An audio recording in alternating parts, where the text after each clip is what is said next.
নমস্কার বন্ধুরা, info Bengal news চ্যানেলে আপনাদের প্রত্যেককে স্বাগতম জানাই। নতুন একটি ভিডিওর মাধ্যমে আলোচনা করব দেশের যে তফসিলি জাতি রয়েছে এবং তফসিলি উপজাতি রয়েছে তাদের মধ্যে শ্রেণী বিভাজনের একটি মান্যতা পাওয়া গিয়েছে এবং সংরক্ষণ নিয়ে যুগান্তকারী নির্দেশ দিয়েছে দেশের সর্বোচ্চ আদালত সুপ্রিম কোর্ট। সেই নিয়ে একটি তথ্য সামনে চলে এসেছে, সেই তথ্যটি সম্পূর্ণটা আলোচনা করব এই ভিডিওর মাধ্যমে। আপনাকে জানাবো যে খবরটি ঠিক কী রয়েছে। সম্পূর্ণ তথ্যটি জানার জন্য ভিডিওটার প্রথম থেকে শেষ পর্যন্ত দেখুন। আমাদের দেশে তফসিলি জাতি উপজাতি নিয়ে বড় রায় দিয়েছে দেশের সর্বোচ্চ আদালত। সুপ্রিম কোর্টে 7 বিচারপতির সাংবিধানিক বেঞ্চ সংরক্ষণ নিয়ে তফসিলি জাতি উপজাতির মধ্যেও শ্রেণীবিভাজনকে মান্যতা দেওয়া হয়েছে। ভারতের প্রধান বিচারপতি DY চন্দ্রচূড়ের নেতৃত্বাধীন বেঞ্চে 6:1 এই সংখ্যাগরিষ্ঠতার ভিত্তিতে এই নির্দেশ দেওয়া হয়েছে, যেখানে বিচারপতি বেলা ত্রিবেদী একমাত্র ভিন্নমত পোষণ করেছেন। এখানে একটি শীর্ষ আদালতের নির্দেশ অনুযায়ী গত বৃহস্পতিবার দিন তফসিলি জাতি উপজাতিদের মধ্যে সংরক্ষণের জন্য পৃথক যে শ্রেণীবিন্যাস তার প্রয়োজন রয়েছে বলে তিনি মনে করছেন। এখানে সুপ্রিম কোর্টের পর্যবেক্ষণ এমনটাই যে তফসিলি জাতিভুক্তদের মধ্যে অনেক উপশ্রেণী রয়েছে, তাদের মধ্যে কিছু কিছু শ্রেণী আবার তুলনায় বেশি পিছিয়ে পড়া রয়েছে। সংরক্ষণের সুবিধা দেওয়া সত্ত্বেও এই সমস্ত প্রজাতিভুক্তদের উন্নয়ন এখনও পর্যন্ত সম্ভব হয়নি। 7 বিচারপতির বেঞ্চের মধ্যে 6 জনই একমত হয়েছেন যে তফসিলি জাতি বা উপজাতিদের নাগরিক সমাজে শ্রেণীভুক্ত রয়েছে তারা একইভাবে থাকছে না, ফলে এদের মধ্যে পৃথক বিন্যাস করা যেতেই পারে।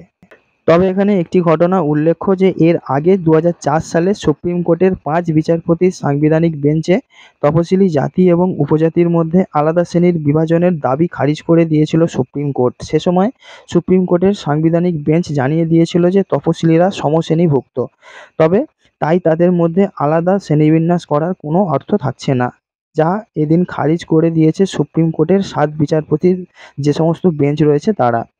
প্রধান বিচারপতি DY চন্দ্রচূড় ছাড়াও 7 বিচারপতির সাংবিধানিক বেঞ্চে ছিলেন BR গাভাই, বিচারপতি বেলা M ত্রিবেদী, বিচারপতি পঙ্কজ মিত্তল, বিচারপতি মনোজ মিশ্র এবং বিচারপতি সতীশ চন্দ্র শর্মা।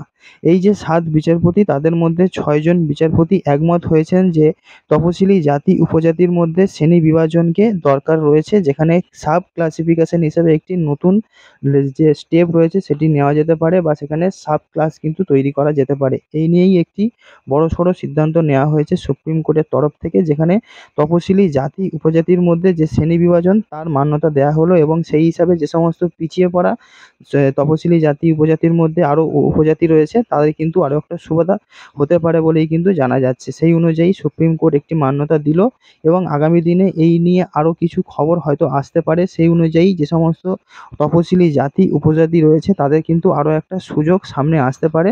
তো এই ছিল বন্ধু আপডেট, যেখানে তফসিলি জাতি উপজাতির জন্য আরও একটা সুখবর সামনে আসতে চলেছে এবং তাদেরকে কেন্দ্র করেই সুপ্রিম কোর্টের তরফ থেকে আরও একটা ঐতিহাসিক রায় সামনে নিয়ে চলে আসা হয়েছে এবং সেই নিয়ে কিন্তু অবশ্যই আরও একটা খবর সামনে আসতে পারে।